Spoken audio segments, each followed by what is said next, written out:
ನಾವು ಮಾಡ್ತಾ ಇರೋದನ್ನ ಪ್ರಶಂಸೆ ಬಂದು ಸದ್ಯ ನಮ್ಮ ದಾಖಲೆಗಳಿಗೆ ಸಾವಿರಾರು ಜನ ಅರ್ಜಿ ಆಗ್ತಾ ಇದ್ದಾರೆ. ಯಾಕೆ ಅರ್ಜಿ ಆಗ್ತಾ ಇದ್ದಾರೆ? ಯಾಕೆ ಇವ್ರ ಆಸ್ತಿಗಳನ್ನೆಲ್ಲ ಸ್ಕ್ಯಾನ್ ಮಾಡೋಕ್ಕಾಗಲಿಲ್ಲ ಇವ್ರ ಕೈಲಿ? ಯಾಕೆ ಈ ಖಾತಾ ಮಾಡ್ಕೊಡಕ್ಕಾಗಲಿಲ್ಲ? ಇದನ್ನೆಲ್ಲ ನಾವೇ ಮಾಡ್ಕೊಡುವಂಥದ್ದು. ಅವ್ರಿಗೆ ಇದು ಆಲೋಚನೆ ಏನಿರಲಿಲ್ಲ. ಈಗ ಆಯ್ತಪ್ಪ ಫ್ಯಾಕ್ಟ್ರಿ ತರ್ತೀನಿ ಅಂತ ಹೇಳ್ತಿರಲ್ಲ, ಕಟ್ಟು ಅಂತ ಹೇಳಿ, ಅದೆಷ್ಟು ಬೇಕು ಜಮೀನು, ಎಲ್ಲಿ ಬೇಕು ಅಂತೇಳಿ ಅಕ್ವಿಷನ್ ಮಾಡೋಣ. ಅವರೇ ಹೇಳಿ ಎಲ್ಲಿ ಮಾಡಲಿ ಅಂತ. ರಾಮನಗರದಲ್ಲಿ ಮಾಡ್ಲಾ, ಬಿಡದಿಲ್ ಮಾಡ್ಲಾ, ಇಲ್ಲಾಂದ್ರೆ ಮಂಡ್ಯದಲ್ಲಿ ಮಾಡ್ಲಾ, ಅವರಲ್ಲಿ ಲಿಸ್ಟ್ ಕೊಡ್ಲಿ ಯಾವ ಇಂಥ ಜಾಗದಲ್ಲಿ ಅಕ್ವಿಷನ್ ಮಾಡ್ಕೊಡಿ ಅಂತ ಅರ್ಜಿ ಹಾಕ್ಲಿ, ಹೇಳಿ ಯಾವ ಫ್ಯಾಕ್ಟ್ರಿ ಮಾಡ್ತೀನಿ ಅಂತ. ಬರೀ ಸುಮ್ಮನೆ ಖಾಲಿ ಮಾತಾಡೋದ್ರಲ್ಲಿ ಯಾರು ಒಪ್ಪುದಿಲ್ಲ ಇದನ್ನು.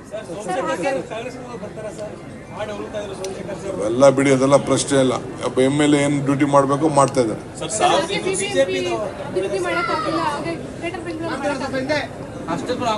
ನೋಡಮ್ಮ,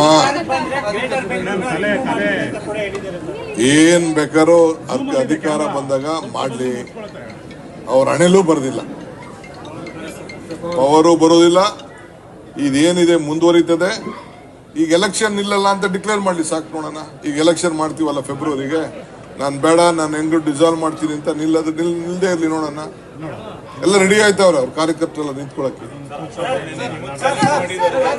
ನಾವು ಮಾಡ್ತಾ ಇರೋದನ್ನ ಪ್ರಶಂಸೆ ಬಂದು ಸದ್ಯ ನಮ್ಮ ದಾಖಲೆಗಳಿಗೆ ಸಾವಿರಾರು ಜನ ಅರ್ಜಿ ಆಗ್ತಾ ಇದ್ದಾರೆ. ಯಾಕೆ ಅರ್ಜಿ ಆಗ್ತಾ ಇದ್ದಾರೆ? ಯಾಕೆ ಇವ್ರ ಆಸ್ತಿಗಳನ್ನೆಲ್ಲ ಸ್ಕ್ಯಾನ್ ಮಾಡೋಕ್ಕಾಗಲಿಲ್ಲ ಇವ್ರ ಕೈಲಿ? ಯಾಕೆ ಈ ಖಾತಾ ಮಾಡ್ಕೊಡಕ್ಕಾಗಲಿಲ್ಲ? ಇದನ್ನೆಲ್ಲ ನಾವೇ ಮಾಡ್ಕೊಡುವಂಥದ್ದು. ಅವ್ರಿಗೆ ಇದು ಆಲೋಚನೆ ಏನಿರಲಿಲ್ಲ. ಈಗ ಆಯ್ತಪ್ಪ ಫ್ಯಾಕ್ಟ್ರಿ ತರ್ತೀನಿ ಅಂತ ಹೇಳ್ತಿರಲ್ಲ, ಕಟ್ಟು ಅಂತ ಹೇಳಿ, ಅದೆಷ್ಟು ಬೇಕು ಜಮೀನು, ಎಲ್ಲಿ ಬೇಕು ಅಂತೇಳಿ ಅಕ್ವಿಷನ್ ಮಾಡೋಣ. ಅವರೇ ಹೇಳಿ ಎಲ್ಲಿ ಮಾಡಲಿ ಅಂತ. ರಾಮನಗರದಲ್ಲಿ ಮಾಡ್ಲಾ, ಬಿಡದಿಲ್ ಮಾಡ್ಲಾ, ಇಲ್ಲಾಂದ್ರೆ ಮಂಡ್ಯದಲ್ಲಿ ಮಾಡ್ಲಾ, ಅವರಲ್ಲಿ ಲಿಸ್ಟ್ ಕೊಡ್ಲಿ ಯಾವ ಇಂಥ ಜಾಗದಲ್ಲಿ ಅಕ್ವಿಷನ್ ಮಾಡ್ಕೊಡಿ ಅಂತ ಅರ್ಜಿ ಹಾಕ್ಲಿ, ಹೇಳಿ ಯಾವ ಫ್ಯಾಕ್ಟ್ರಿ ಮಾಡ್ತೀನಿ ಅಂತ. ಬರೀ ಸುಮ್ಮನೆ ಖಾಲಿ ಮಾತಾಡೋದ್ರಲ್ಲಿ ಯಾರು ಒಪ್ಪುದಿಲ್ಲ ಇದನ್ನು. ಎಲ್ಲ ಬಿಡಿ, ಅದೆಲ್ಲ ಪ್ರಶ್ನೆ ಇಲ್ಲ. MLA ಏನ್ ಡ್ಯೂಟಿ ಮಾಡ್ಬೇಕು ಮಾಡ್ತಾ ಇದ್ದಾರೆ.